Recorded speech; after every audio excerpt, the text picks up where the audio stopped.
Ketemu Bu? Halaman 412. Ketemu Bu? Ibu silakan buka halaman 412. Kalau yang cetak aja sama dengan saya. Kalau beda cetakan, beda halaman, paling beda 1 lembar 2 lembar.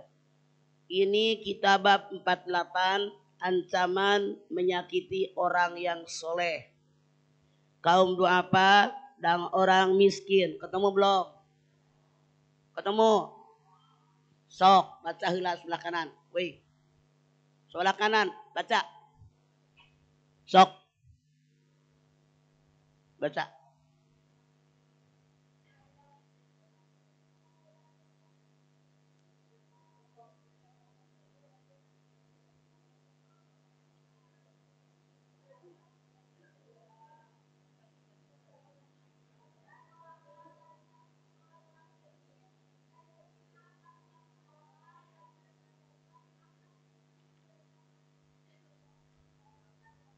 Terus.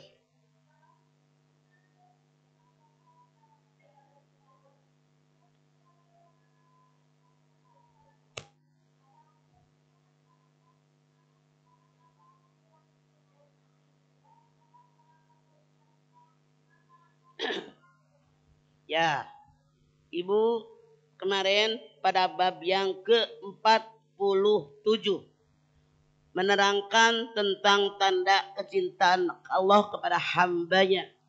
Anjuran untuk berakhlakul karimah, berupaya untuk mencapai kebaikan. Sekarang kita masuk bab yang ke-48, ancaman menyakiti orang yang soleh. Ancaman menyakiti kaum duafa dan orang-orang yang miskin. Anda lihat di dalam surat Al-Ahzab 58. Walladzina yu'dzuna lil mu'minina wal mu'minat bighairi maktasabu faqadih tamalu buhtana wa ismam mubina. Dan orang-orang yang menyakiti orang-orang yang mukmin, orang yang mukminat tanpa kesalahan yang mereka perbuat, maka sesungguhnya mereka telah memikul kebohongan dan dosa yang nyata. Coba kita lihat Bu, surat Al-Ahzab ayat 58.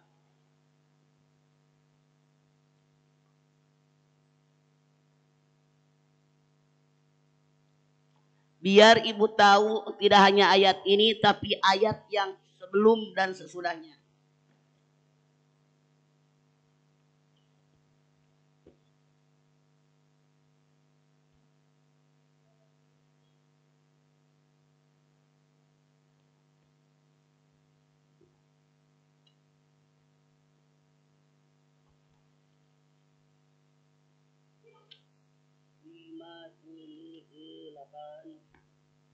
Ketemu Bu di Qurannya? Al-Ahzab 58. Coba kita lihat. Ayat yang 57-nya. Innalladzina yu'dzunallaha wa rasulahu lanahumullahu fid dunya wal akhirah wa addalahum adzabam muhina. Allah menyatakan, sesungguhnya terhadap orang-orang yang menyakiti Allah dan Rasulnya, Allah akan melaknatnya di dunia dan di akhirat dan menyediakan azab yang menghinakan bagi mereka. Ibu lihat kalimatnya ya.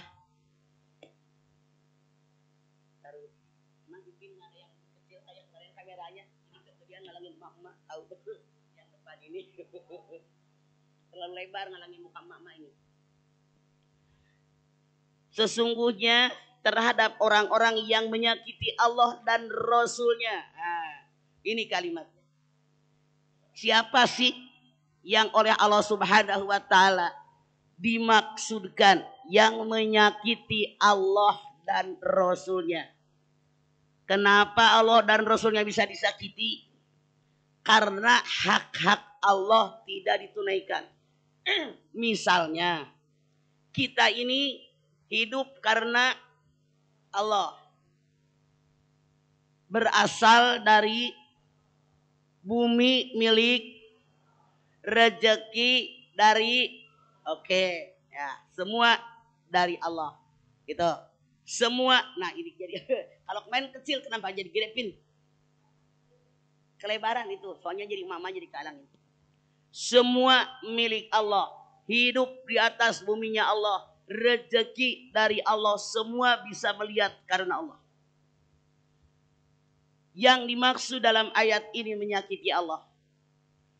Sebagai Allah mencipta kita. Allah sebagai Khalik yang menciptakan kita. Kita sebagai makhluk yang diciptakan oleh Allah. Maka kewajiban kita ibadah kepada Allah. Artinya kalau ada manusia yang hidup di alam dunia tidak ibadah kepada Allah, itulah yang dimaksud menyakiti Allah. Artinya hak Allah tidak ditunaikan. Berkali-kali saya bilang kita hidup di alam dunia tujuannya dua. Satu, hablum minallah. Dua, hablum minanas. Artinya hak kepada Allah wajib ditunaikan. Hak dengan sesama manusia wajib ditunaikan. Nah, yang dimaksud hak dalam kita mengarungi hidup oleh Allah diajarkan dalam Al-Fatihah. Iyyaka na'budu wa iyyaka nasta'in. Hanya kepada Engkau ya Allah aku menyembah. Hanya kepada Engkau ya Allah aku minta tolong. Artinya kewajiban dulu baru hak. Nah,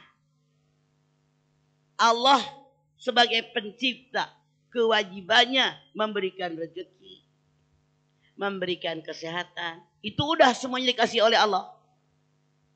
Tapi apakah kita yang sudah mendapatkan hak dari Allah, memberikan haknya Allah? Ngerti maksud saya? Ya kan? Dalam kita bergaul itu ada hak dan kewajiban. Allah mengajarkan kewajiban dulu tunaikan, baru hak kita. Di kita kebanyakan manusia haknya dituntut, kewajiban nggak ditunaikan. Sementara kita wajib ibadah kepada Allah. Haknya Allah diibadahi oleh kita. Kita punya kewajiban bergaul dengan orang dengan baik. Haknya orang dengan kita menggaul kita dengan baik. Ngerti sampai sini? Oke. Artinya haknya Allah diibadahi oleh kita. Sementara ayat ini dikatakan oleh Allah. Kalau ada manusia menyakiti Allah, haknya Allah. Menyakiti Rasulnya, diazab dengan azab yang sangat pedih. Jadi hak Allah tidak ditunaikan. Artinya orang tadi tidak ibadah. Ada atau banyak orang yang hidup tapi tidak ibadah? Banyak. Bahkan boleh jadi banyakan yang tidak ibadah daripada yang ibadah. Ini haknya Allah. Hak Allah wajib ditunaikan. Rasul mengatakan, salatun man kunna bihi wajada halawata minal ibad. Ayyakunallahu wa rasuluhu ahabba ilaihi mimma siwahuma. Wa ayyuhibbal mar'a la yuhibbuhu illa lillah. Wa ayyakrahu ayyauda fil kufri kama yakrahu ayyudaba pindah. Rasul mengatakan, 3 perkara yang kalau ada dalam diri seseorang akan terasa lezat dan manisnya iman. 1, mencintai Allah dan Rasulnya melebihi cinta yang lain. Artinya, kalau kita mencintai Allah dan Rasulnya melebihi cinta yang lain, kita sudah melaksanakan kewajiban kepada Allah ibadah. Allah telah mendapatkan hak dari kita. Jelas sampai sini? Oke. Makanya di sini Allah menyatakan, sesungguhnya terhadap orang-orang yang menyakiti Allah dan Rasulnya. Jadi dia tidak menunaikan hak Allah. Hidup tidak ibadah. Hidup tidak mencintai Rasulullah. Di dalam sekian banyak ayat Al-Quran, Atiullah wa atiur rasul ini selalu bergandengan. Atiullah wa atiur rasul. Taat sama Allah, taat sama Rasul. Kenapa atiullah dengan atiur rasul bergandengan? Karena kita bisa taat kepada Allah karena taat sama Rasul. Hanya Rasul yang oleh Allah Subhanahu wa taala diberikan wahyu. Kita semua mengenal Allah gara-gara mengenal Rasulnya Allah. Kalau Rasul nggak ngasih tahu sama kita, kita tidak akan tahu tentang ketauhidan. Coba Anda buka Ali Imran 31. Yuk. Ali Imran 31.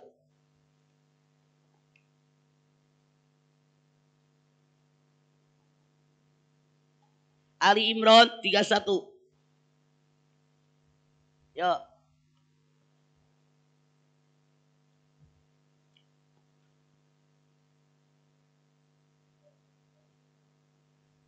Di belakang baca ketemu, mangga sok.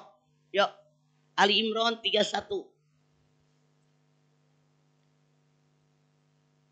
Sok. Mangga belakang. Ya baca cek. Sok. Yang kenceng.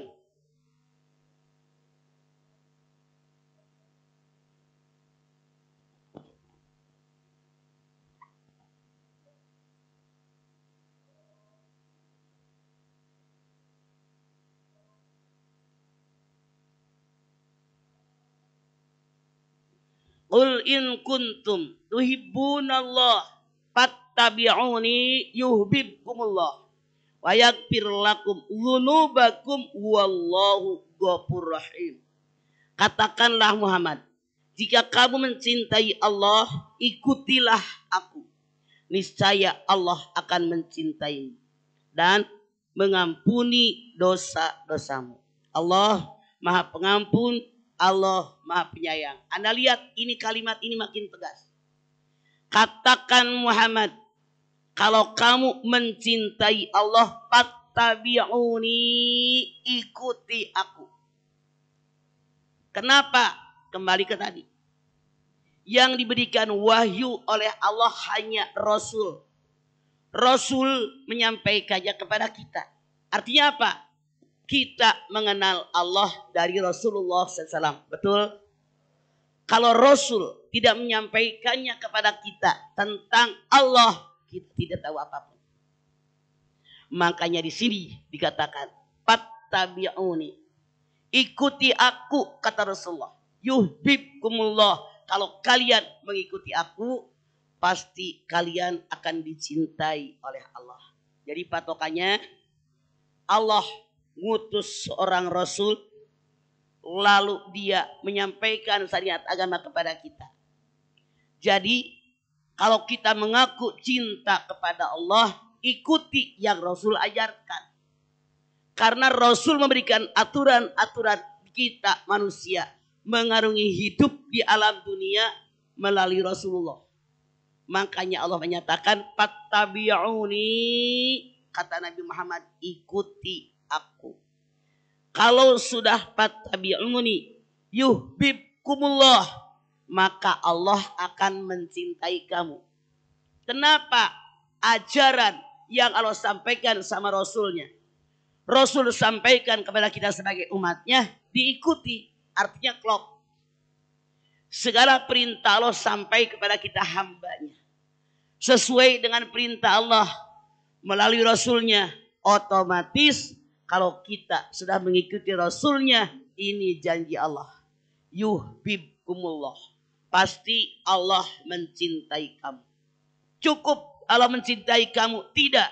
Allah maha segala-galanya. Apalagi, wa yaghfir lakum dzunubakum. Sudah mah Allah mencintai kita. Ditambah lagi, semua dosa kita diampuni oleh Allah. Mau apa mau? Nggak cukup amin. Kelakuan amal ibadah kita sesuai nggak yang Rasul anjurkan? Makanya ini janji Allah. Ikuti Rasul. Wallahu ghafurur rahim. Karena Allah Maha Pengampun. Allah Maha Penyayang. Kita kembali kepada Al-Ahzab 58. Yuk. Ini keterangan dari tadi. Dari yang Al-Ahzab tadi. Ketemu? Ayo. Kembali ke Al-Ahzab ayat 58. Tadi Allah mengatakan. Sesungguhnya kepada orang yang menyakiti Allah dan Rasulnya. Nyambungkan dengan ayat tadi. Siapa yang menyakiti Allah dan Rasulnya. Artinya tidak melaksanakan kewajiban kepada Allah. Tidak melaksanakan kewajiban kepada Rasulnya. Maka akan akan melaknatnya di dunia dan di akhirat. Dan menyediakan azab yang menghinakan bagi mereka. Sekarang kalau kita lihat kenyataan. Kalau ada manusia ingkar dengan keberadaan Allah. Manusia ingkar dengan keberadaan Rasulnya. Tidak mengikuti perintah Allah. Tidak mengikuti yang diajarkan Rasul kepada kita. Betapa banyak manusia yang hidupnya terhina. Lebih rendah daripada binatang. Kenapa? Otaknya nggak dipakai. Yang dipakai hawa nafsunya. Padahal binatang jalannya merangkang, kepala tempat otak, kemaluan tempat nafsu rata. Manusia jalan tegak berdiri, kepala tempat otak ada di atas, kemaluan tempat nafsu di bawah. Jadi kalau kita merasa manusia, dalam menjalani hidup selalu pergunakan otak, akal sehat. Anda lihat ayat Al-Ahzab ayat 58. Walladina yu'dzunal mu'minina wal mu'minat bighairi maktasabu faqad ihtamalu buhtanan wa ismam mubina. Dan orang-orang yang menyakiti orang-orang mukmin, baik laki-laki maupun perempuan, tanpa ada kesalahan yang mereka perbuat, maka sungguh mereka telah memikul kebohongan dan dosa yang sangat nyata. Nah, jangan pakai lampu bu, perih mata gue. Maaf ya bu. Anda ngerekam boleh, tapi jangan pakai lampu. Tadi dalam ayat 57, kalau ada hamba Allah menyakiti Allah dan Rasulnya. Di dalam ayat yang ke-58, Allah menyatakan, kalau ada orang yang menyakiti muslim laki-laki, menyakiti muslim yang perempuan, tanpa adanya kesalahan dari mereka, maka mereka telah memikul kebohongan dan dosa yang sangat besar. Bu, orang tidak bersalah disangka berbuat salah. Perempuan baik-baik tidak pernah melakukan kesalahan disangka berbuat zina. Jadi dalam ayat ini Allah mengancam bagi orang yang suka menghina, melecehkan muslim laki-laki, muslim perempuan tanpa adanya kesalahan. Beda loh kalau ada kesalahan. Itu boleh. Tapi tanpa adanya kesalahan diancam oleh Allah, mereka mendapatkan azab yang sangat nyata. Coba ibu lihat. Kalau ada orang sekarang menyakiti orang yang beriman, tunggu. Jangankan mati di akhirat. Di dunia pun balasannya ada. Tidak sedikit. Apalagi sekarang zaman medsos. Yang menghina umat Islam. Menghina kiai. Menghina orang-orang ajengan yang pada benar dalam dia berbicara. Mengajak kebaikan. Mencegah perbuatan buruk. Mereka tidak melakukan kesalahan. Tapi orang menghinakannya kepada mereka. Sekarang Anda bisa lihat di medsos. Ada yang sekaratnya lama. Ada yang kelojotan. Di sini dibuktikan oleh Allah. Di alam dunia saja mendapatkan azab yang sangat nyata. Gitu. Coba contoh. Orang yang tukang sabung ayam. Anda tahu sabung ayam? Ayam jago diaduin. Kira-kira ayam kesakitan nggak? Tidak sedikit. orang yang sekarat, yang kayak yang jago lagi sekarat. Ini nyata. Saya kemarin sebentar ketemu siapa ya? Lupa saya. Dia ini orang Madura. Di Madura ini dulu suka ngaduin sapi. Yang dipakein pecutnya dipakein paku. Kalau larinya terlambat disabet sampai pada berdarah. Ini mereka cerita. Bapaknya sakit gelepekan melulu. Anak-anaknya melihat ini sekarang mereka buang yang disebut dengan karapan sapi. Karena balasannya langsung di dunia. Baru berapa hari saya dengar mereka cerita. Jadi sekarang saya tanya, kemanain sapinya? Ya udah, dipotong. Mereka dengan bangganya bikin karapan sapi itu di Madura. Ibu lihat di TV. Yang balap kalau terlambat jalannya dikepret pakai pecut yang penuh dengan paku. Tiap digituin dia terluka, sakit, lari kencang. Bapaknya ternyata sakitnya begitu, anaknya cerita kemarin. Belum seminggu saya dengar mereka ngomong, orang Madura. Ini yang terjadi. Inilah ancaman Allah dalam Al-Ahzab 58. Kenapa? Menyakiti orang lain, menyakiti binatang.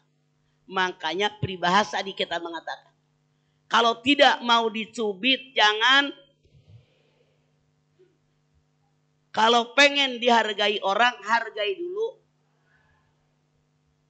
Ini mah dicubit ogah, nyubit orang mulu.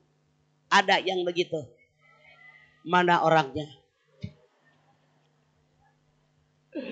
Ini yang salah. Karena hadis ini menyatakan walladzina yu'dzunal mu'minina wal mu'minat bighairi maktasabu faqad ihtamalu buhtanan wa ismam mubina. Siapa yang mengati orang yang beriman, baik laki-laki maupun perempuan, tanpa kesalahan. Ini loh. Beda kalau orang melakukan kesalahan, boleh dihukum sesuai dengan kesalahan yang dia perbuat. Cuman dalam tanda kutip, jangan marah. Kebanyakan di kita, kalau balas dendam lebih jahat atau lebih ringan. Pinter, karena kesetanan. Makanya lebih baik memaafkan daripada membalas sakit kita kepada orang lain. Anda lihat lagi sekarang di dalam surat Ad-Duha ayat 9-10. Fa'ammal yatima fala taqhar wa ammas sa'ila fala tanhar. Adapun udah baru 2 doa. Overdosis saking pinternya. Adapun terhadap anak yatim, janganlah kamu berlaku sewenang-wenang. Dan kepada orang yang meminta-minta, maka janganlah kamu menghardiknya. Anda lihat 2 poin. 1, kepada anak yatim janganlah kamu berlaku sewenang-wenang. Nah, punten. Ini nyata. Ada anak yatim yang dirawat oleh seseorang, misalnya pamannya atau bibinya. Keluarga orang tuanya, ini anak yatim dirawat. Tidak sedikit saya dengar keluhan dari anak yatim tadi. Hartanya dikuasai oleh yang merawat dia, tapi dianya disia-siakan. Makanya turun surat An-Nisa ayat 3. Fankihu ma taubalakum minan nisa'i matna wa thulatha wa ruba. Kenapa ada seorang merawat anak yatim yang peninggalan hartanya banyak?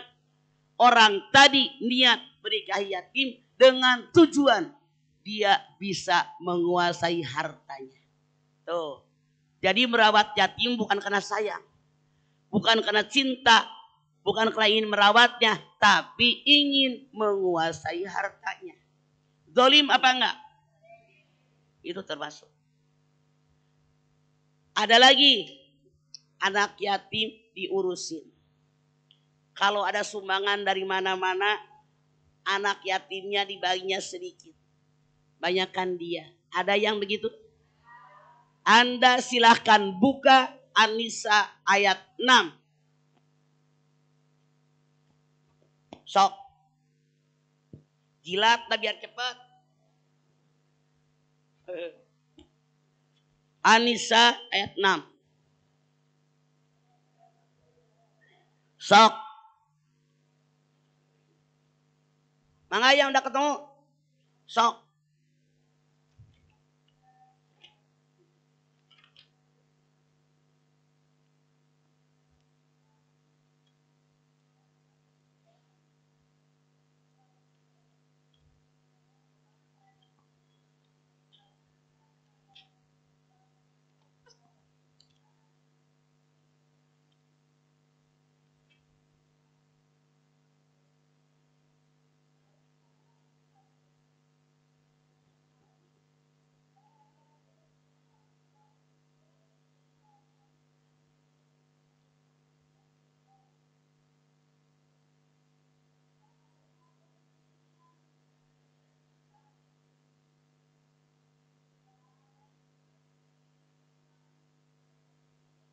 Kul bil ma'ruf.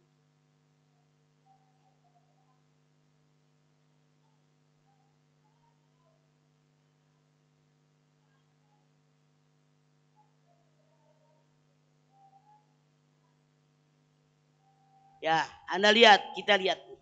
Bagaimana keterangan Allah. Kalau kita suatu saat urusin anak yatim. Dan ujilah anak-anak yatim itu. Sampai mereka cukup umur untuk menikah. Kemudian, jika menurut pendapatmu mereka telah cerdas, pandai memelihara harta, maka serahkanlah kepada mereka hartanya. Dan janganlah kamu memakannya harta anak yatim melebihi batas kepatutan. Dan janganlah kamu tergesa-gesa menyerahkannya sebelum mereka dewasa. Barang siapa di antara pemelihara anak yatim mampu, maka hendaklah dia menahan diri dan memakan harta anak yatim itu.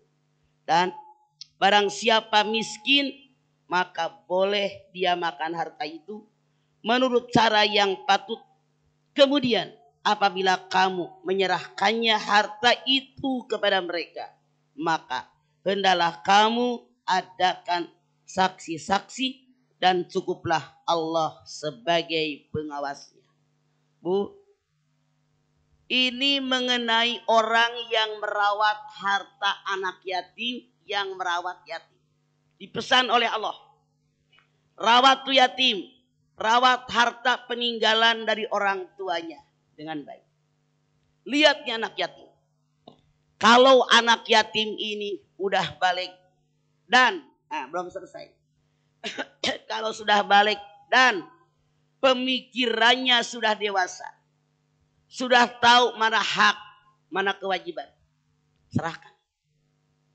Tapi dalam ayat yang selanjutnya kata Allah, walaupun anak yatim ini sudah balik, kalau pola berpikirnya belum dewasa, jangan diserahkan hartanya. Maaf, tidak sedikit yang namanya orang karena masih anak-anak megang harta, dikelecehin orang, dikibulin orang, ditipu orang dengan alasan mereka bilang dibeli tapi dengan harga yang murah. Namanya anak-anak belum berpikir. Makanya Allah sangat tahu pola berpikir manusia. Kata Allah, kalau anak yatim sudah balik, otaknya sudah cerdas, sudah jalan, bisa berpikir, menjaga harta peninggalan orang tuanya, serahkan. Tapi walaupun anak ini sudah balik, kalau pola pikirnya belum dewasa, belum bisa menjaga harta, jangan diserahkan. Karena banyak ditipu orang. Allah tahu ada orang yang masih anak-anak tapi pikirannya udah dewasa. Ada orang dewasa, gede ke badan, gede ke umur, tapi otaknya belum jalan. Betul nggak? Makanya dilihat cerdas enggak nih anak? Tahu nggak haknya? Tidak sedikit kata Allah, banyak manusia yang jahat mengambil harta anak yatim. Kasihan anak yatim. Nah, makanya selanjutnya Allah mengatakan, "Paman kana goniyan falyastafif wa man kana fakiron falyakul bil ma'ruf." Kalau kamu yang merawat anak yatim, orang kaya, tahan diri, jangan sedikit pun makan duit yatim.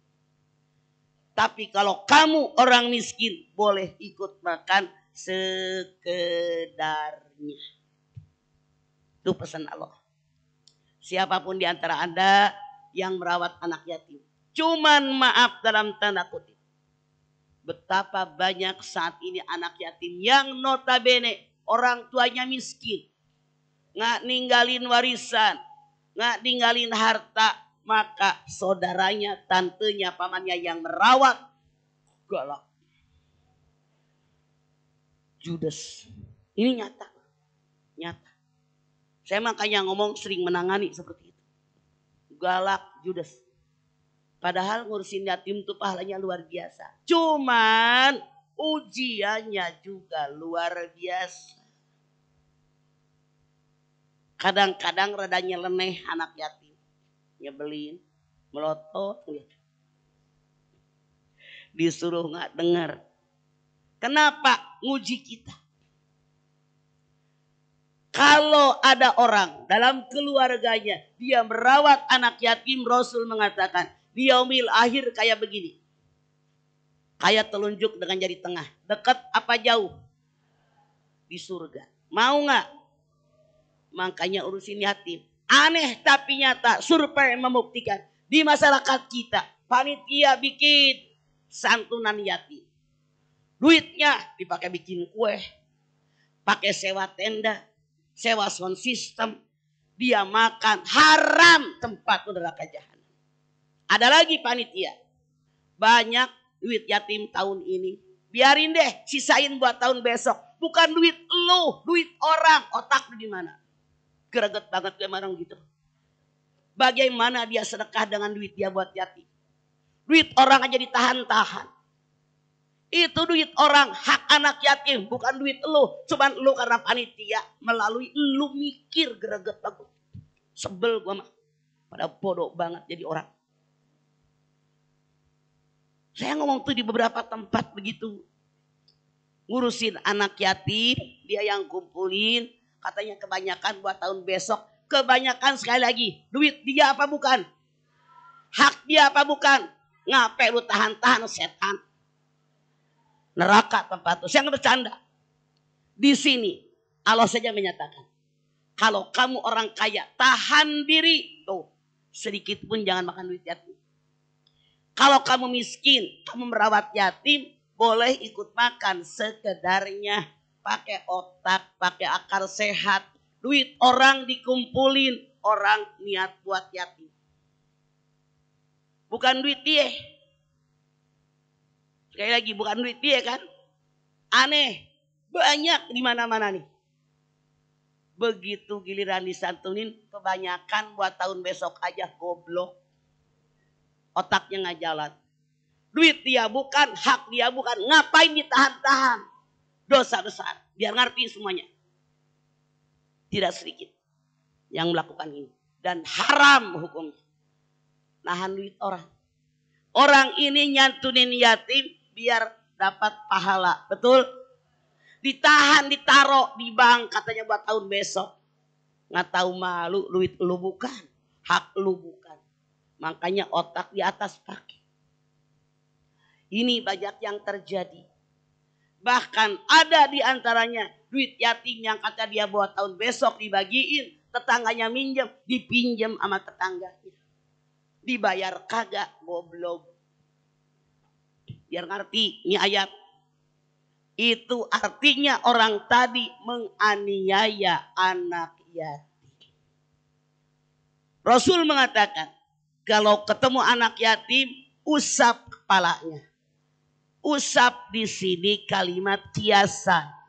Bu, kalau ibu ngusap anak ibu, sayang apa benci? Ibu ngusapin suami, sayang apa benci?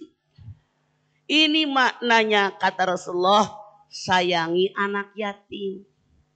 Sekolahin, kasih jajan, kasih ongkos, beliin baju, beliin tas, beliin seragam, beliin sepatu. Itu makna kasih sayang. Di kita mah saking otaknya kurang jalan, ketemu yatim, diusapin bulu kepalanya, dikasih duit kagak. Puyeng tuh anak yatim.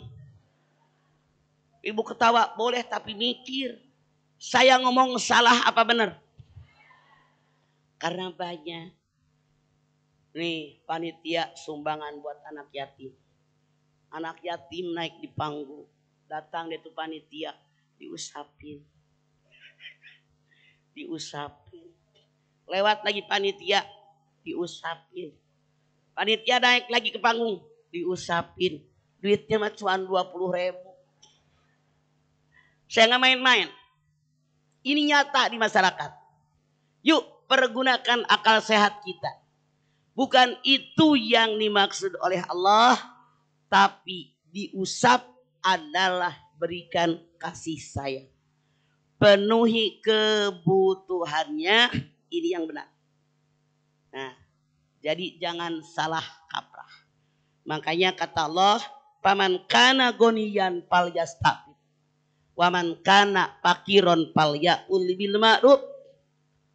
Kemudian faiza dapaktum ilaihim amwalahum fashidu alaihim. Kalau anak yatim udah gede, udah balik, udah dewasa, udah bisa berpikir benar, serahkan harta yatim. Nih. Tapi kata Allah, wajib ada saksi 2 orang. Kenapa? Bisa saja si yang wali yatimnya yang bohong, bisa saja yatimnya yang bohong. Banyak kasus yang rawat yatim udah menyerahkan hartanya, anak yatimnya bohong. Belum kapan. Makanya Allah yang menyatakan, panggil 2 orang saksi ketika kalian menyerahkan harta anak yatim. Jadi tidak ada fitnah. Nah, kita kembali lagi ke hadis. Jadi ini kata Allah, fa'amal yatima fala taqhar wa ammas sa'ila fala tanhar.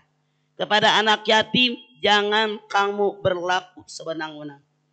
Kepada orang yang minta-minta jangan kamu menghardiknya. Maaf. Orang yang minta-minta yang mana? Saya tidak jauh. Lihat sendiri. Di samping rumah, di pintu samping, pincang. Kakinya dibungkus tuh. Pakai betadin kali ya. Oh, pincang jalannya. Kapan ada jendela yang kekutilang 2. Gue duduk di situ. Jalannya gagah perkasa. Artinya dia pincangnya bohong-bohongan. Lukanya bohong-bohongan. Kata Allah dalam ayat ini, wa ammasa ila alatanhar. Kepada orang yang meminta-minta jangan menghardiknya. Kenyataan. Banyak orang minta-minta sebetulnya di kampungnya kaya raya. Anda tonton di TV tempo hari. Bapak-bapak sekitar 60 tahunan agak gemuk. Dia pemulung. Dia juga sekaligus peminta-minta. Di karung perabotannya dia ada duit 37 juta. Banyakan dia duitnya. Ada lagi yang diwawancara oleh wartawan. Di Istiqlal. Itu 1 hari minimal dapat duit ada yang 250.000. 350.000 itu minimal. Apalagi kata mereka kalau hari Jumat.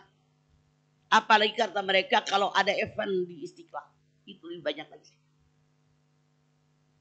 Saya punya keluarga di Indramayu. Dia cerita. Deh, tuh rumah yang depan. 3 lantai. Di Jakarta kerjaannya peminta-minta. Rumahnya 3 lantai. Bininya 2. Mobilnya 2. Kayaan dia beneran. Sekarang begini. Maaf, kita Kalau ada orang minta-minta datang ke rumah kita, kita kan nggak kenal, betul? Kita tidak tahu siapa dia. Kita tidak tahu ekonomi dia. Kita ngasih niatnya karena Allah. Kalau dia bohong urusan dia. Tapi, ada tapinya. Kalau kita tahu siapa dia sesungguhnya. Kita tahu dia bukan layak yang dikasih karena bukan orang miskin. Maka tidak ngasih pun tidak dosa. Contoh, saya mau pergi ke rumah kakak saya di Pondok Gede. Kan ngelewatin kampung rambutan. Ternyata Bu, ada kolbak. Tahu kolbak? Oke. Diturunin orang sekian puluh orang. Dia udah siap bawa naon teh, Pak, yang minta sumbangan. Suka ada ke rumah ibu yang sumbangan bawa map. Buat masjid, buat musola, buat fakir, miskin, anak yatim. Saya udah berapa kali melihat langsung di dekat terminal Kampung Rambutan ada kolbak berhenti di pinggiran. Burudul, tahu burudul? Orang banyak turun. Burudul dari mobil teh. Semuanya sudah siap bawa map. Oh ini sindikatnya.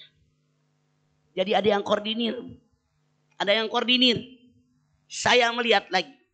Saya pulang dari Tanah Abang. Naik bus di Kalibata. Tahu Kalibata yang Taman Pahlawan? Oke. Kan banyak orang minta sumbangan buat masjid, buat musola, yatim, kaum duafa. Karena di situ ada lampu merah, otomatis berhenti bus. Saya pas di pinggir sini. Orang-orang yang minta sumbangan tadi Bu, yang di kalengnya itu, dia masuk ke belakang pagar, dipilihin di kantong. Banyakan dia. Coba, kayak macam punten di pom bensin, banyak emak-emak yang bawa kotak. Apakah buat dia? Tidak. Saya pernah kejadian. Ada seseorang yang saya kenal. Memang dia ini orang tidak mampu. Tapi kita selalu membantunya kok. Kenyataan dia minta sumbangan. Datanglah ke rumah anak saya si Somi itu di Kukusan. Dia nggak tahu kalau itu rumah Somi. Dia minta sumbangan buat masjid. Jadi dia katanya bikin fotokopi. Banyak yang bohongin. Nah, kalau kita tahu dia ini berbohong, tidak usah dikasih. Tapi seandainya kita tadi orang fakir, kita tadi orang miskin, kasih sesuai maunya Anda ngasih. Jangan sampai Anda ngasih tapi ngedumel. Bu, tuh. Tapi kalau tahu dia ngebohong, nggak usah dikasih. Karena tidak ada kewajiban. Nah, di sini Allah menyatakan, wa ammasaila fala tanhar. Orang yang minta-minta jangan dihardik. Tapi maaf, orang minta-minta yang mana? Ada orang minta-minta nyebelin, ngomong gak berhenti-berhenti. Mama, keluarin dong zakatnya. Ngapain gue diajarin keluarin zakat? Gue juga keluarin. Mama, sedekahnya dong mah. Gue gak perlu diajarin, gue yang ngajarin. Ngomong setiap saat. Gedek apa enggak? Kalau gue orang korek boleh jadi. Dikasih puluhan kali. Bukannya kita pelit. Yang kita tolongkan bukan dia doang. Ribuan manusia. Nggak usah jauh. Agustusan. Mungkin kalau Anda yang minta hanya sekedar di RT. Saya Bu. Dari RT, dari RW, dari kelurahan, kecamatan. Belum lagi dari mana-mana pada bawa proposal. Aneh kan? Agustusan doang berapa ratus proposal yang masuk. Emang gue ngurusin lu doang? Karena ada yang begitu. Nyebelin aja gue gedek. Perasaan saya udah baik. Tapi kalau orang begitu gue gedek terus senang aja. Gue kurang apa? Perasaan udah baik. Tapi Masya Allah Bu, kalau bolak-balik jadi kita enak melihatnya juga. Makanya walaupun di sini Allah mengatakan, jangan menghardik orang miskin. Tapi orang miskin yang mana? Datang. Nangis-nangis. Mama belum bayar kontrakan.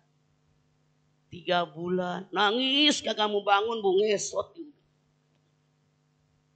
Saya kasih gopek gak mau. 3 bulan mah. Nangis. Saya kurang baik. Bagaimana? Bukan gua muji sendiri. Gua kasih 3,5. Gak sampai seminggu. Datang lagi minta kontrakan. Goblok. Diperalat. Nyebelin. Minta ongkos. Mau pulang ke Irian sekian juta. Kenapa gak berapa hari minta ongkos lagi? Dan ini ratusan manusia. Makanya maaf. Saya bukannya pelit. Tapi wajib dibagi-bagi.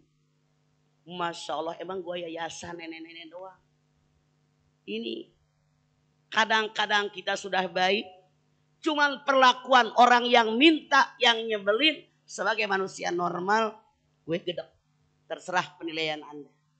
Allah menyatakan, jangan dihardik. Yang tidak dihardik itu yang mana kita juga tahu. Jadi tergantung bagaimana orang yang datang. Jelas bu? Sekarang. Adapun hadis-hadisnya banyak sekali. Di antaranya hadis Abu Hurairah tentang wali Allah.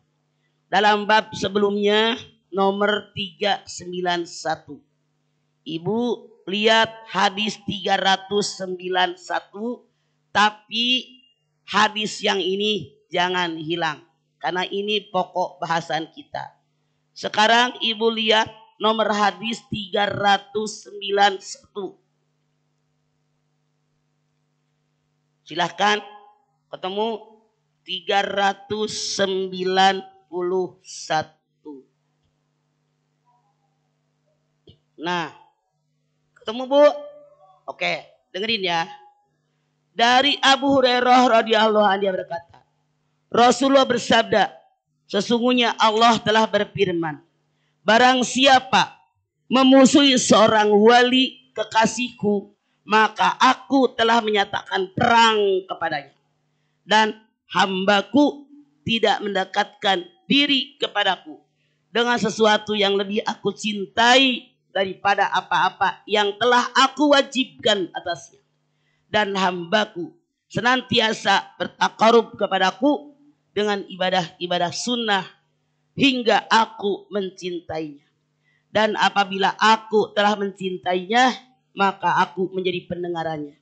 Yang mana dia mendengar dengannya dengan taufikku.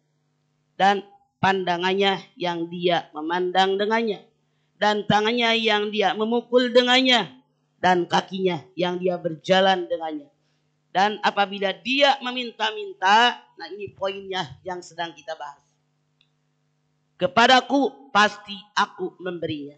Dan aku minta perlindungan kepadaku, pasti aku melindunginya.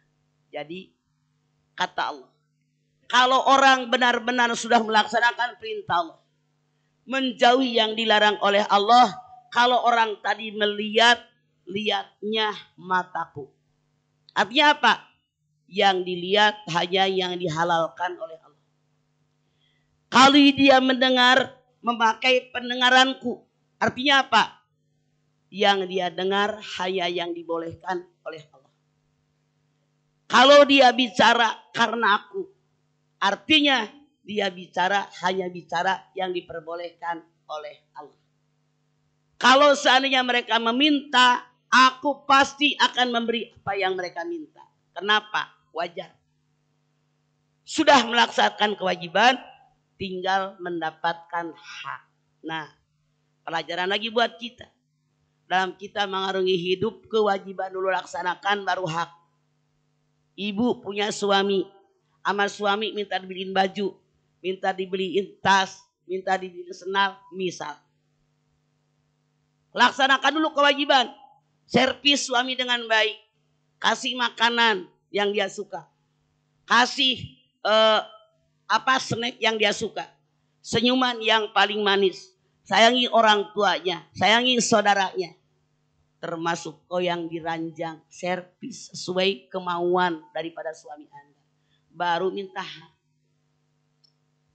Kewajiban kita kepada anak, urusin anak dari kecil. Sayangi, sekolahin, kuliahin kalau Anda mampu. Didik dalam agama yang benar. Arahkan dalam agama yang benar. Doakan. Baru Anda boleh minta. Ini mah sama anak judes. Minta jajan nggak pernah dibagi. Diomelin, anak dijitakin mulu. Anak dicubitin mulu. Giliran lagi pegel. Pijitin dong mama. Saya jamin anak lu gak mau pijitin. Maunya ngejitakin. Saya ngomong begini, saya gak bohong. Kagak. Berapa kali saya menyaksikan seorang ibu yang anaknya 3-4 tahun depan mata saya. Ini anak dicubit. Ngomong sedikit dikeplak. Ya Allah, sampai sedih saya. Ini anak paling udah gede, gedek sama anaknya. Dia merinding saya. Pernah lagi Bu, saya lihat dia Mekah. Itu orang Pakistan apa orang mana hidung, orang Latin. Anaknya sekitar 3-4 tahun. Masya Allah ibu, lucu anaknya teh. Kita ajak ngobrol. Karena kita itu dari maghrib sampai isya nggak pulang. Itu anak sebelah kita. Diajak ngobrol. Ini anak barangkali nyaut pakai bahasa dia tapi kita kagak ngerti kan. Emak-emaknya cubit. Diperintir. Ini anak bangun mau jalan ke sono. Digebuk, ditarik kakinya gubrak jatuh. Saya bilang kalau ini anak gede gua yakin emaknya dijitak pula sama dia. Mikir loh jangan ketawa. Beneran. Jadi ini yang Allah katakan. Kalau mereka meminta pasti aku beri. Kenapa? Karena segala perintah Allah dikerjakan. Yang dilarang oleh Allah dihindari oleh kita. Nah sekarang ibu lihat lagi kembali ke hadis tadi. Sekarang hadis Sa'ad ibnu Abi Waqqas. Mengasihi anak yatim. Hadis 265. Ibu sekarang lihat. Hadis 265. Coba buka. 265. Ketemu? Sok baca. Sok. 265. Sok. Ya. Sok. Ayo baca. Siapa aja sok yang kencang.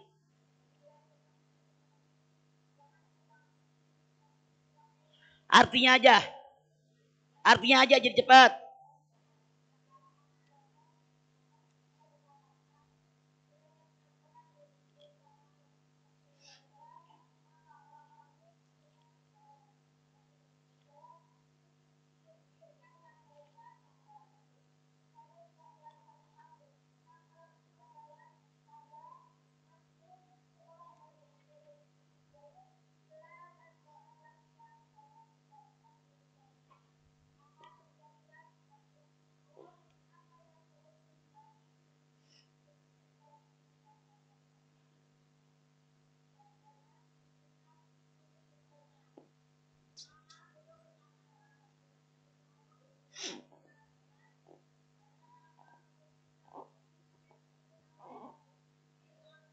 Bil godawati.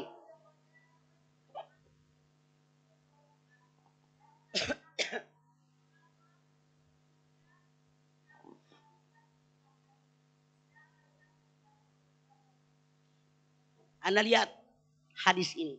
Hadis ini juga menguatkan bahwa tidak boleh menyakiti orang yang duafa, fakir miskin, anak yatim.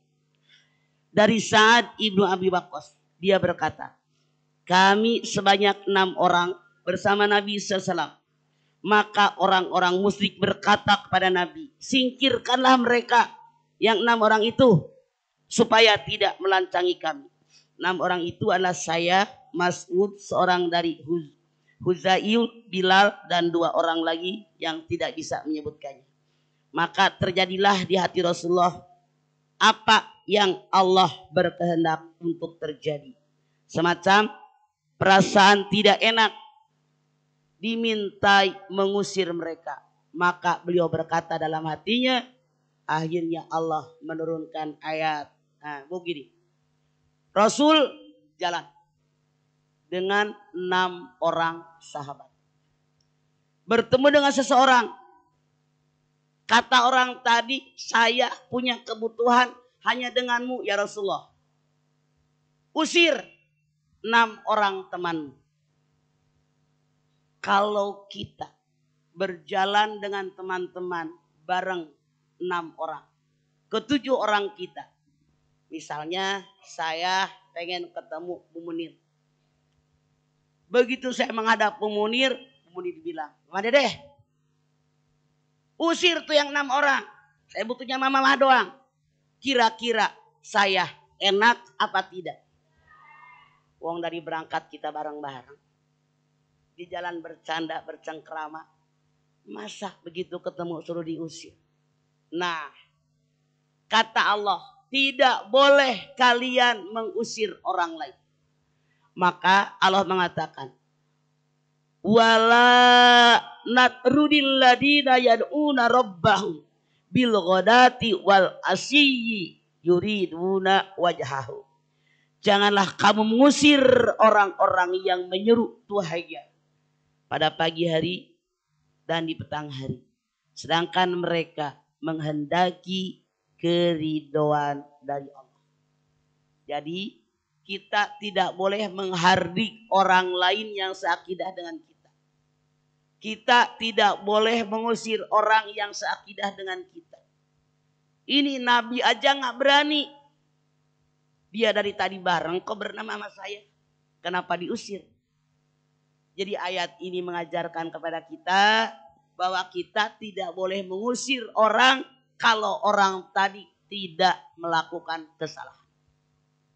Kecuali kalau orang tadi melakukan kesalahan yang sangat fatal, barulah kita boleh memarahinya. Contoh, saya jalan sama orang. 2 orang. Orang kan tidak sama ya.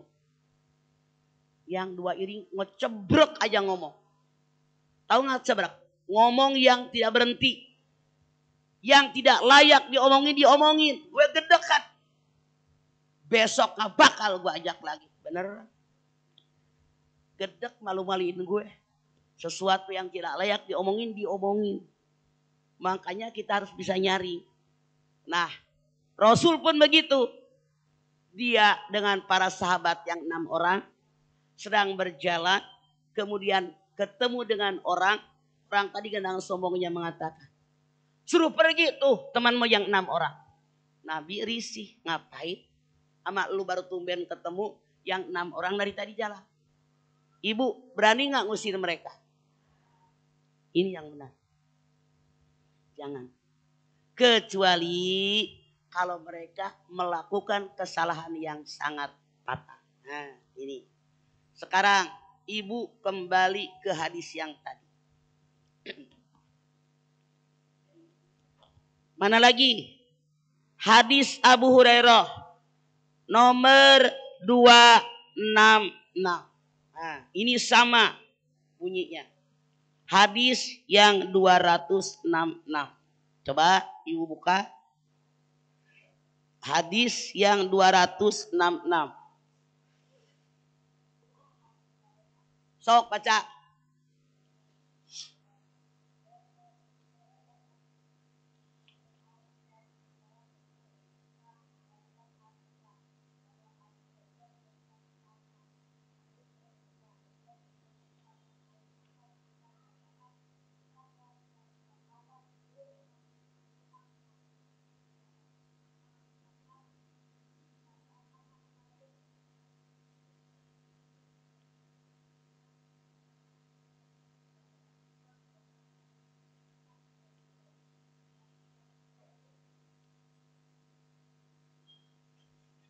Ke bawah angin. Maka beliau ke bawah angin kertasnya.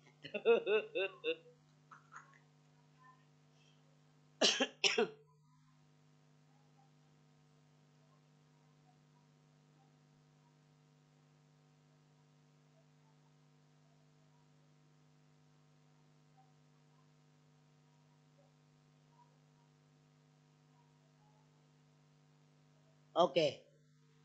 Abu Hurairah mengatakan salah seorang peserta Bai'at Ar-Ridwan bahwa Abu Sufyan mendatangi Salman, Suhaib dan Bilal dan beberapa sahabat yang lain. Maka mereka mengatakan, sebenarnya pedang-pedang Allah belum mengambil seluruh haknya dari musuh-musuh Allah. Apa maksudnya? Musuh Allah belum terbunuh seluruhnya. Dikatakan pedang-pedang Allah belum mengambil seluruh haknya dari musuh-musuh Allah. Dulu yang namanya berperang berhadap-hadapan. Jadi musuh Allah belum semuanya terbunuh, itu maksudnya. Kemudian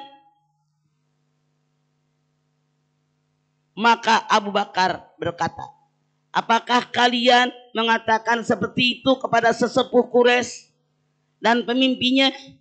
Abu Bakar kemudian datang kepada Rasulullah dan menceritakan kepada beliau. Maka beliau bersabda, hei Abu Bakar, barangkali kamu telah membuat mereka marah. Jika benar engkau telah membuat mereka marah, maka engkau telah membuat Tuhanmu menjadi murka. Dia kemudian mendatangi mereka dan berkata, hei saudaraku, aku telah membuatmu marah. Mereka berkata, tidak, semoga Allah mengampuni Anda, wahai saudara. Jadi ketika dikatakan pedang-pedang Allah belum mengambil musuh-musuh Allah. Pada perang tadi tidak semua musuh Allah yang benci sama Allah bisa dibunuh, tidak. Nah, ini maksudnya. Lalu lapor sama Rasulullah. Emang kenapa? Abu Bakar mengatakan pedang-pedang kami belum habis menghabisi musuh-musuhnya Allah. Rasul bilang, jangan begitu. Barangkali di antara mereka ada yang marah. Abu Bakar nanya, apakah kalian marah kepadaku? Kata mereka, tidak, kami tidak marah. Jadi, kalau ada orang melakukan kesalahan, kalau tidak fatal, kata Allah, jangan marah. Nah, jadi tidak boleh menganiaya orang lain. Nah, ibu lihat kembali ke hadis tadi, kembali. Nah, barusan hadis 266. Habis. Sekarang, ayolah Bu, jam berapa sekarang? Tenang, kita biasa Bu. Saya ini malam pulang dari Gresik, Surabaya. Terus kemana mah? Ya Allah Bu, Uber manusia di alun-alun. Peresmian gedung serbaguna bantuan dari Freeport di Surabaya. Ibu lihat hadis yang ke-394. Wa an Jundub bin Abdullah radhiyallahu anhu qala Rasulullah sallallahu man shalla salata subhi bahwa fi dimmatillah palayat lubukum mullahu min dimatihi bisyai'in faidahu mayat lu'ihu bin dimmatihi bisyai'in yudrikhu summa yaktubuhu ala wajhihi binari jahannam. Dari Jundub, terusin hadis yang tadi, rempong itu dikebet mulu. 413. Artinya Anda nggak konsentrasi. Dari Jundub bin Abdullah, dia berkata, Rasulullah bersabda, barang siapa selesai melakukan sholat subuh, maka dia berada dalam jaminan perlindungan Allah. Maka jangan sampai Allah menuntutmu dengan sesuatu dari jaminannya. Karena barang siapa dituntut olehnya dengan sesuatu dari jaminannya, niscaya dia mendapatkannya kemudian. Dia menceburkannya di atas wajahnya dalam neraka jahanam. Bu, hati-hati. Kita ini dalam berbuat, dalam bertindak sebagai seorang muslim ada aturan. Tidak semena-mena. Enjoy. Tapi dalam aturan. Jangan enjoy di luar aturan. Sekali lagi biar ibu ngerti, dengerin. Biar. Dari Jundub bin Abdullah dia berkata, Rasulullah bersabda, barang siapa selesai melakukan sholat subuh, maka dia berada dalam jaminan perlindungan Allah. Maka jangan sampai Allah menuntutmu dengan sesuatu dari jaminannya. Karena barang siapa dituntut olehnya dengan sesuatu dari jaminannya, niscaya dia mendapatkannya kemudian. Dia menceburkannya di atas wajahnya dalam neraka jahanam. Maksud hadis ini, kita qobliyah subuh berapa rakaat? Subuh berapa rakaat? Oke. Rasul bersabda, kalau ada orang rutin mengerjakan qobliyah subuh 2. Subuh 2, kalau dia meninggal ditimbang dalam mizannya Allah. Mizan itu timbangan. Maka sholat qobliyah subuh yang 2 lebih berat daripada langit, bumi, dan seisinya. Kalau rutin. Udah rutin apa belum? Seringan dikerjain, seringan kagak.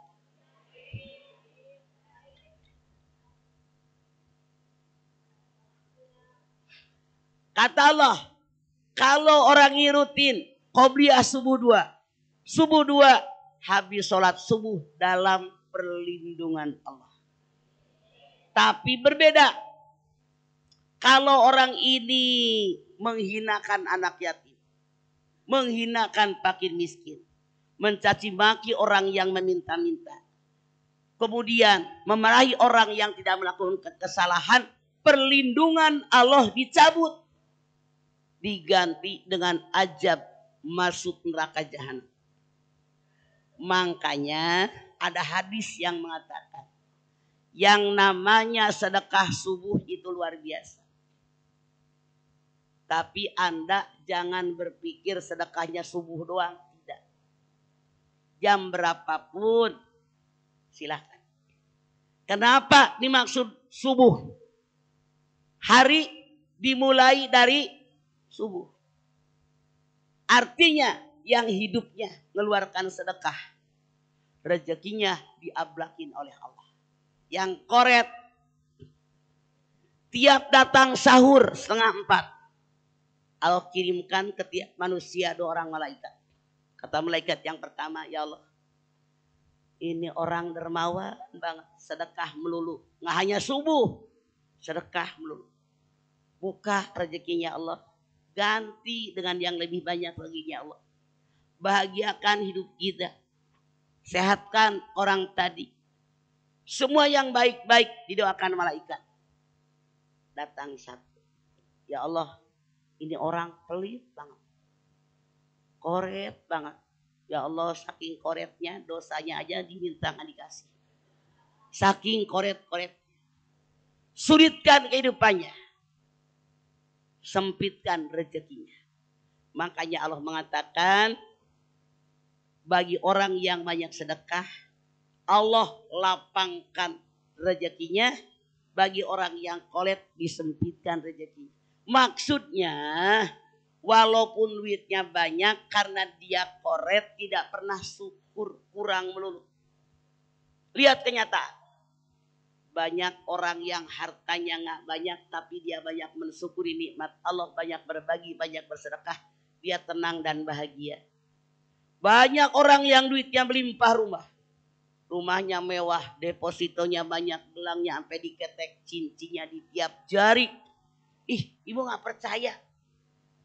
Saya berkali-kali ketemu dengan orang yang begitu aneh. Ya Allah Bu, saya ceramah di Jonggol. Itu ceramahnya di lapangan bola. Jamaahnya luber. Saya ada setengah jam kali ceramah. Di depan saya, Mama. Di belakang saya itu yang ngundang Mama. Jadi orang yang ngundangnya rumahnya di dalam. Halamannya sempit. Bikin pengajiannya di lapangan bola. Penuh manusia. Dia bilang, yang ngundang Mama itu. Begitu gue nengok, Bu, kaget tau. Emak-emak 50-an tahun kali pakai bulu mata palsu. Onyoy. Halis segera gini. Gusti, Ibu, lu dengerin. Gua sampai kaget. Gelang nabu. Sagede-gede kieu tah 3 senti. Lebih ka dieu. Tah di dieu. Kiri kanan. Tahu. Ibu tahu bonduknya cucu lu padeh. Gue lihat cucunya si Amira tuh. Sini. Bonduk di tah. Emas. Kan make tiung teh kieu. Gurawil anting anu bener sakieu tah. Gue lihat sampai miring-miring. Lu jangan begitu ya, norak, gua malu lihatnya. Nih. Lu tahu nggak? Rantai gue hitungin 5. 5. Mungkin dia punya rantainya 10. Hari ini dipakai 5. Yang bandulannya ini 5. Beneran. Banyak yang begitu, Bu. Saya mah aneh. Soalnya saya mah gak kebeli. Tuh, Bu. Ini nyata. Nah, yang saya mikirin takut bagaimana kalau ada rampok. Takut saya mah kalau ada rampok bagaimana coba. Bahaya dirinya kan. Beberapa kali saya ketemu orang kayak begitu, Bu. Di dia tah. Terus, Bu. Gelang. Pakai rantai. Dari sini ditaliin ke cincin semua jari. Gue ngeliatnya sampai begini. Tapi ini nyata. Tidak masalah. Kalau Anda punya, monggo. Cuman gue mah gak punya. Nggak kembali. Jadi kalau seandainya kita ketemu orang seperti itu. Kalau kita akrab tolong ditegur. Karena buat menyelamatkan orang tadi. Ya. Kenyataan. Bener, Bu. Ada yang bandulannya nggak ada jam di tembok. Ada yang bandulan di dadanya segede buletan jam. Masya Allah, luar biasa. Kalau orang berpikir begitu, monggo hak dia itu harta dia.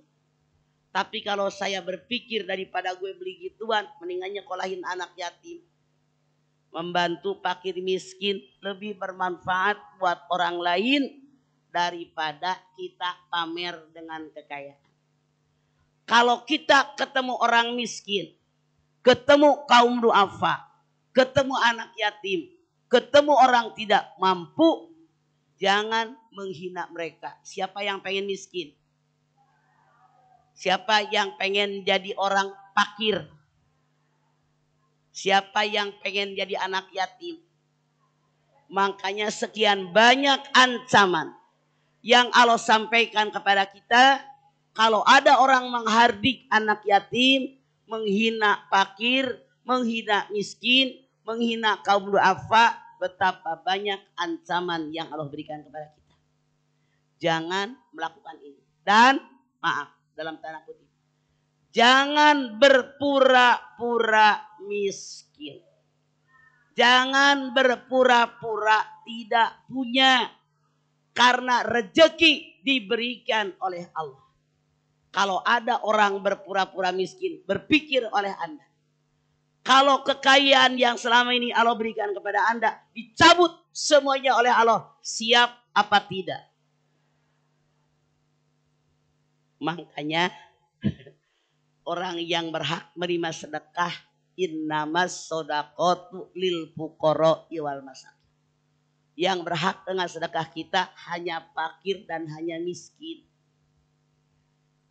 Sahabat bertanya, siapa orang kaya? Rasul bilang, yang berhak dengan sedekah fakir miskin, orang kaya tidak berhak.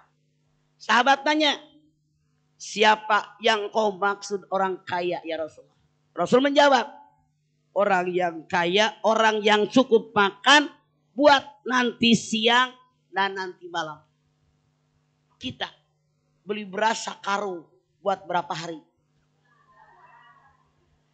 Beli gula 2 kilo buat berapa hari? Beli minyak goreng, beli garam sebungkus gede buat berapa hari? Rasul menyatakan, orang yang kaya, orang yang cukup buat makan entar siang sama entar malam, itu udah kaya.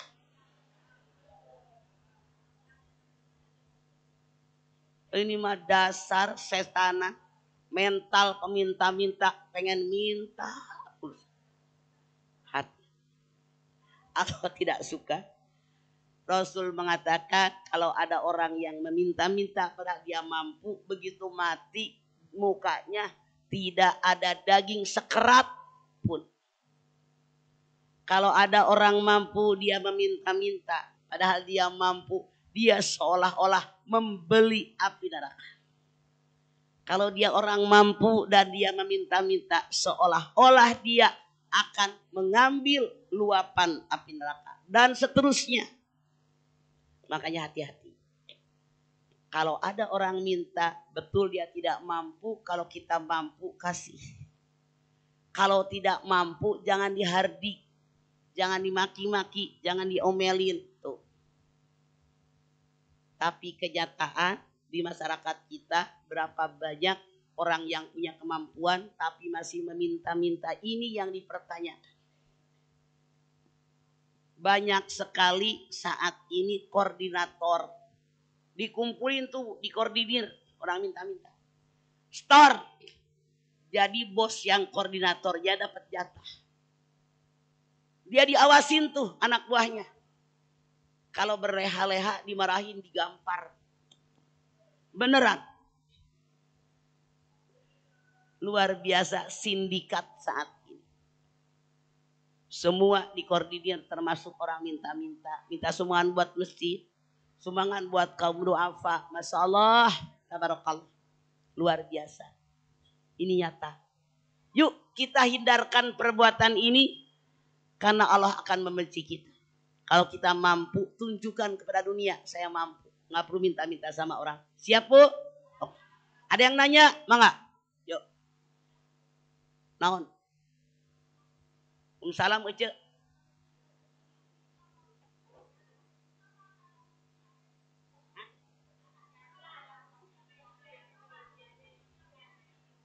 Yatim yang harus disantuni, ada yatim yang anak-anak. Jelas Bu? Kenapa?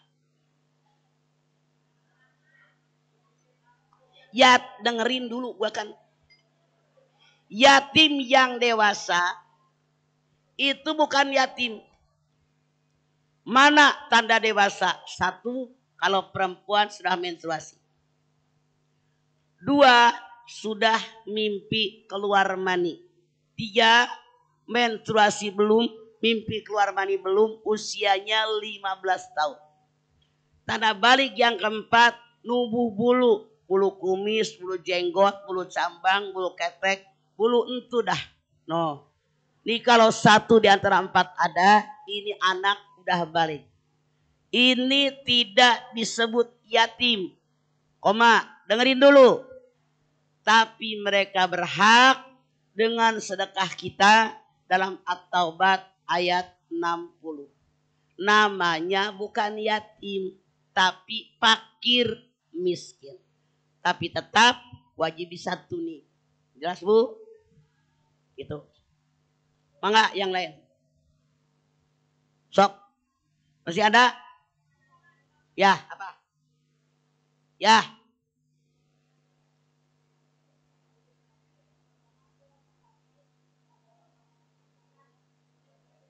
Bagaimana? Apa katanya? Gua nggak dengar. Ngomong yang jelas. Diam-diam Bu.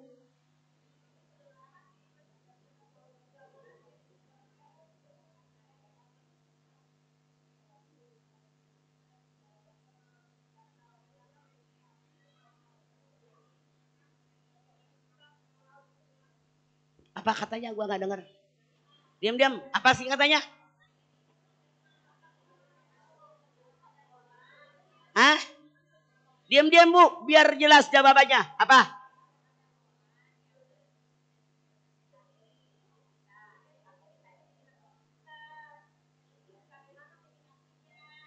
Oke, gini katanya. Kata Indira Gandhi. Kalau saya nasihati orang.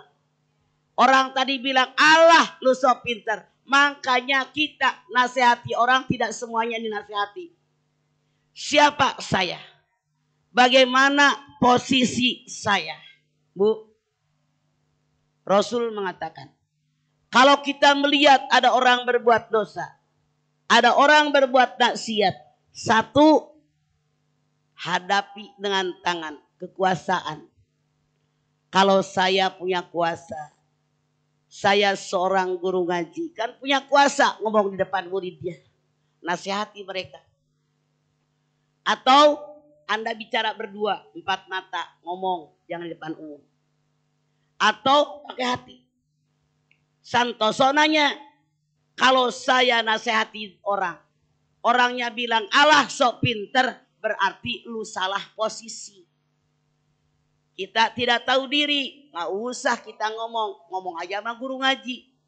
Kalau guru ngaji kan menyebut orangnya, disebutkan dalam ayat ini, dalam hadis ini harusnya begini, tidak boleh begini. Jadi mereka ngerti, pakai trik semuanya, pakai strategi. Jadi dia nanya, kalau ada orang dinasihati, dia angguran berbalik. Allah so pinter, berarti bener gue ini bego, salah ngadepin orang. Maksudnya nasihatin dia bener. Tapi gue tahu posisi siapa gue. Wajar gak nasihatin dia? Oke. Ada tempat. Iya. Kan beda orangnya. Punten. Kalau Anda ngeledekin saya. Ngebecandain saya. Menghina saya. Gue mah gak ada urusan. Gue gak pernah sakit hati. Bodoh amat. Selama gua tahu yang gua ucapin kata Allah benar.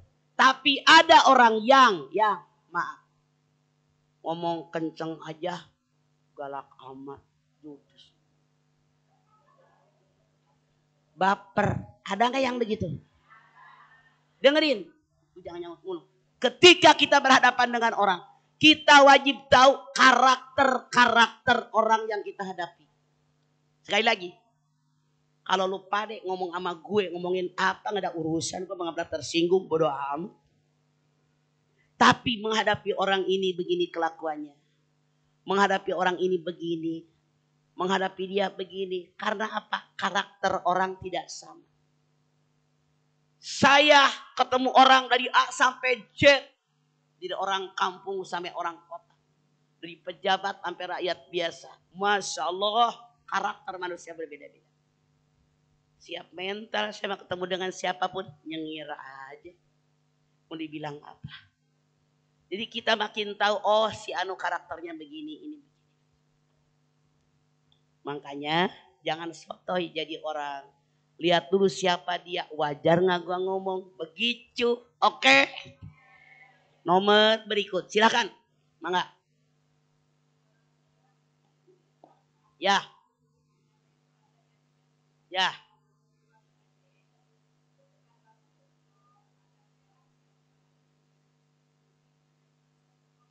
Minta apa?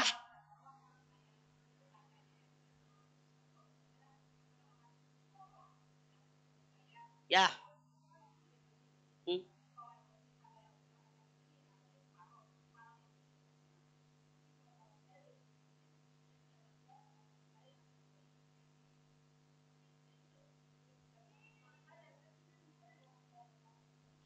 Jangan bingung. Karakter orang tidak sama. Ada orang yang minta tolong. Dia mengeluh, tolongin. Udah, dia berterima kasih. Tapi tidak sedikit orang yang ngandelin. Artinya, sekarang ditolongin, mentang-mentang gua tolongin. Besok datang. Itu yang buat gua gedek. Punten. Saya tahu. berapa kali. Udah kita, Bu, Ibu ngapain? Kagak ngapain. Nih duit sekian. Jualan uduk, jualan bakwan. Nih beras sekarung. Ibu coba jualan uduk. Jarang jalan. Boro-boro untungnya, modalnya aja dimakan. Datang lagi bolak-balik. Nah ini yang membuat sebel. Makanya peribahasa mengatakan, kalau nolongin orang jangan ngasih ikannya, kasih pancingannya. Maksudnya bukan kita pelit. Melatih orang tadi wajib bekerja biar punya penghasilan. Emang benar yang ibu bilang, tidak sedikit orang yang jadi ngandelin. Kita kan manusia biasa yang minta tolong bukan 1, 2, ribuan manusia.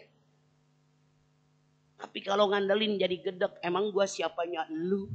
Kenal juga kagak. Saudara bukan, tetangga bukan. Oke. Banyak emang orang begitu. Silakan, yuk. Ayo yang jaga pintu. Oi.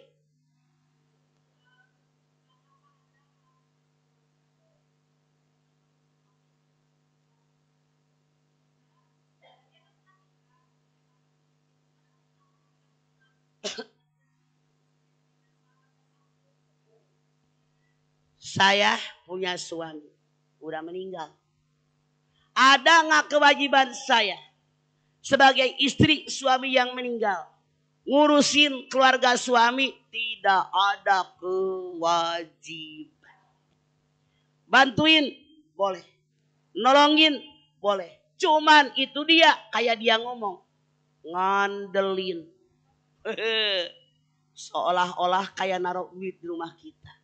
Genteng bocor kak, sanyo rusak. Semuanya ngandelin. Itu yang salah. Makanya yang disukai oleh Allah dan Rasulnya orang yang makan dari hasil jerih payahnya sendiri. Bukan dari minta kepada orang. Sekali 2 kali minta boleh. Puluhan kali bete gitu loh. Makanya mintanya sama Allah. Contoh. Seorang sahabat. Assalamualaikum ya Rasulullah. Saya orang miskin, minta bantuan. Rasul kasih makanan banyak. Nggak berapa hari datang lagi. Ya Rasulullah minta bantuan. Dikasihnya lebih banyak dari kemarin. Kata istrinya. Ih baik amat Rasul ya. Kalau begitu besok saya ikut. Kalau ngelihat saya istrinya abang nih. Pasti Rasul lebih kasihan lihat keluarga kita. Datang nih suami istri ke rumah Rasulullah. Assalamualaikum Rasulullah. Kami orang yang kemarin minta bantuan. Rasul keluar rumah. Bukan bawa makanan kayak kemarin. Dia bawa kampak. Orang tadi bingung. Yang saya minta makanan yang bukan. Kamu masih muda. Gagah perkasa. Punya tenaga. Nih kampak. Kerja. Begitu. Jelas bu? Jadi tidak ada kewajiban. Kita ngasih boleh. Cuman itu dia diandelin. Nggak dikasih diomongin. Jangan sedih. Jangan sakit hati. Tapi niat karena Allah. Ada yang lain? Naon? Sok. Waalaikumsalam. Naon?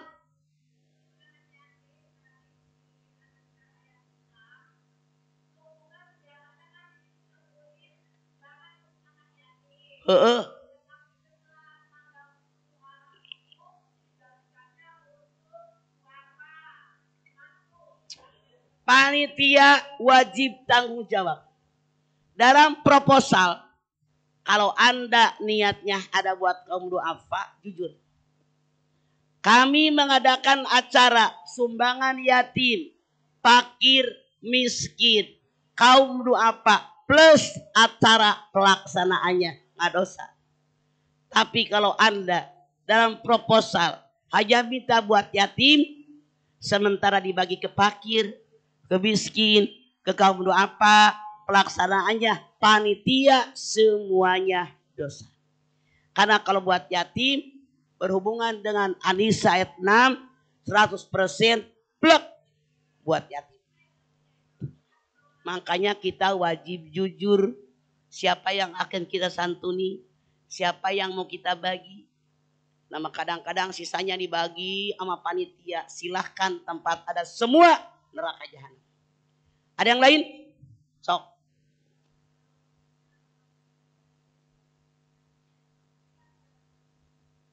Nggak usah. Anda lihat Al-Ahqaf 18. Mayal pidu min kaulid illa ladaihi raqibun atid. Semua yang diucapkan, kelakuan kalian dicatat oleh raqib atid. Nggak usah. Kecuali kalau saya ngurusin anak yatim plus harta kekayaan peninggalan orang tuanya. Ketika saya melihat anak yatim saya sudah dewasa, saya serahkan harta anak yatim, wajib ada 2 orang saksi. Karena jangan sampai dipitnah. Ntar orang bilang, mamah dedeh ngurus yatim, hartanya nggak dikasih. Jangan sampai anak yatim nanti mengelak, kapan dikasihnya. Kalau saya ngerawat yatim beserta harta peninggalan orang tuanya, begitu saya serahkan, wajib ada saksi 2 orang. Tapi kalau kita nyantunin yatim, nggak usah ada 2 orang saksi. Berapa banyak sih lu ngasih yatim? Emang berapa miliar? Hah?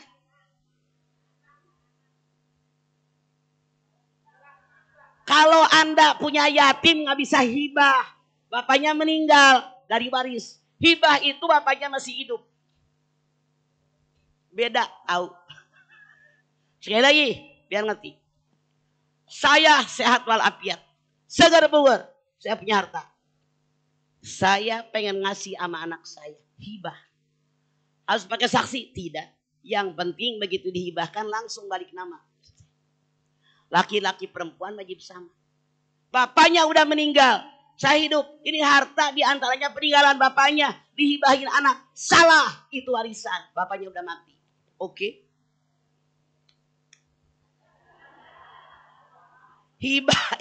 Hibah itu pemilik hartanya masih.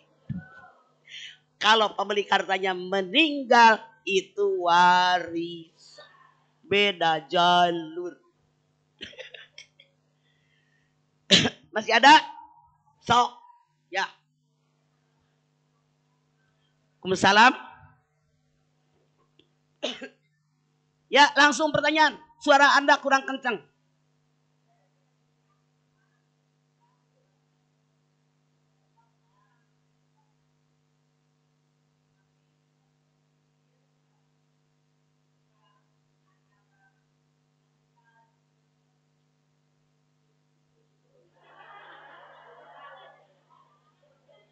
Pertanyaannya, guru ngaji apa guru joget?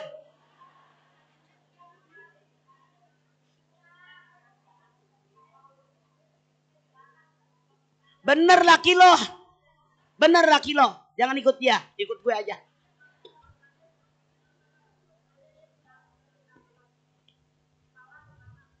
Maaf.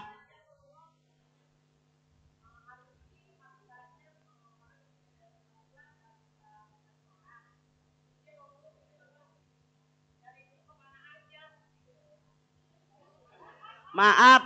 Alasan apapun yang dia kemukakan. Argumen apapun pembelaan kelakuan dia yang salah. Artinya dalam tanda kutip. Orang yang ngomong tadi menyadari. Sekali lagi. Orang yang ngomong tadi menyadari bahwa perbuatan dia salah.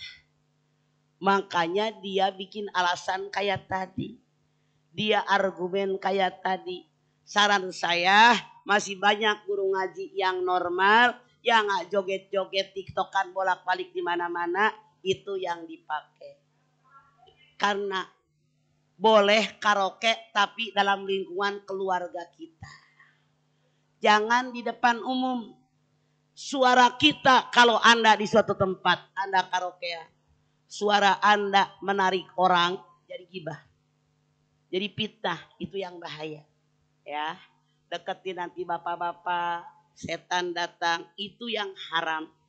Silahkan di rumah kita, hanya dengan anggota keluarga kita.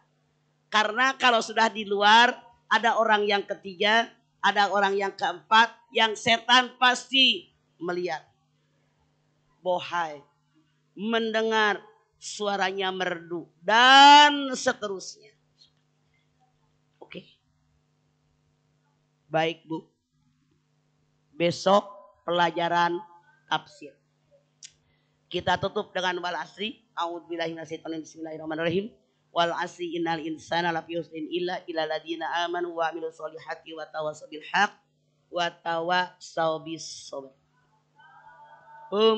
Hamna bil Qur'an waj'alhu lana imama wa nura wa huda wa rahmah. Allahumma zakirna nasihina wa alimna minhu ma nasina warzuqna tilawatahu ana al-laili wa arafanaha waj'alhu lana hujjatan ya rabbal alamin. Assalamualaikum warahmatullahi wabarakatuh.